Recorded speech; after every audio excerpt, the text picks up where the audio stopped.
tayo iba-iba. Yung mga matatanda noon, may kandila daw. Pag namatay na ang kandila, wala na talaga. Opo.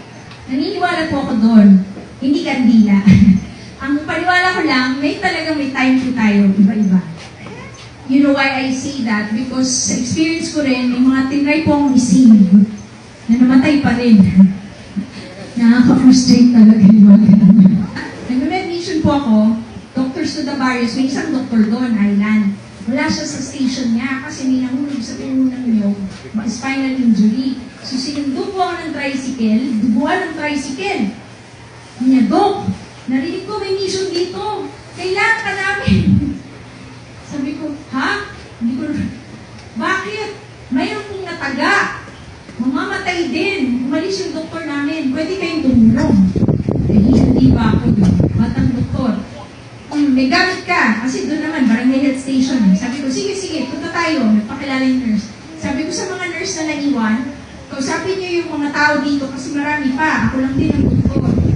Yung mga kailangan vitamins lang, counseling, kausapin nyo na, bigyan nyo na sila lahat. Yung mga malalalang sakit, pahintayin saglit. Ipuntahan ko lang to, sakay ako sa tricycle. Pagdating ko namin doon, sabi ko talaga sa nurse, lagyan na ng IV, yung mga lahat. Kasi bumabagsak na ang BP, putla na talaga siya. Tinahi, lahat, ganyan.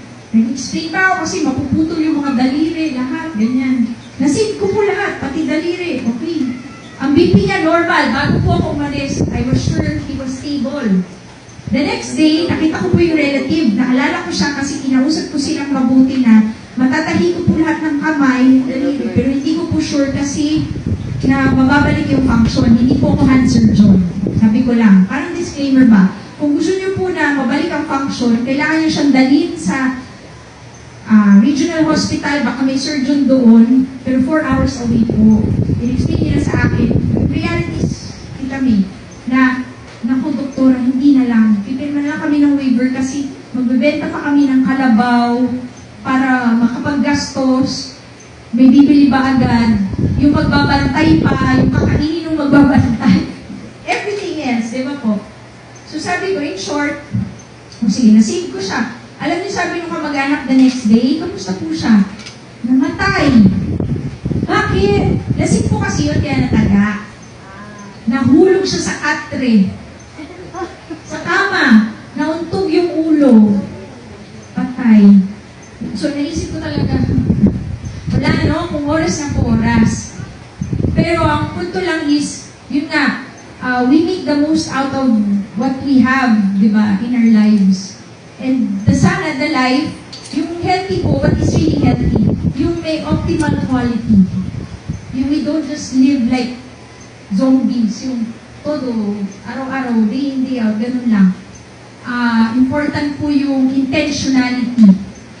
We do it with mindfulness. Yung isipin pa natin before we do it, hindi yung mindful na F-U-L-L, puno.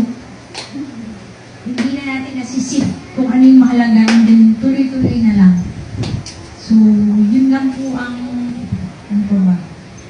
Kaya listen to your body and then if the call is to rest, rest. So, build good habits. So, nutrition, movement, rest, and good habits. So, yun po. Salamat po.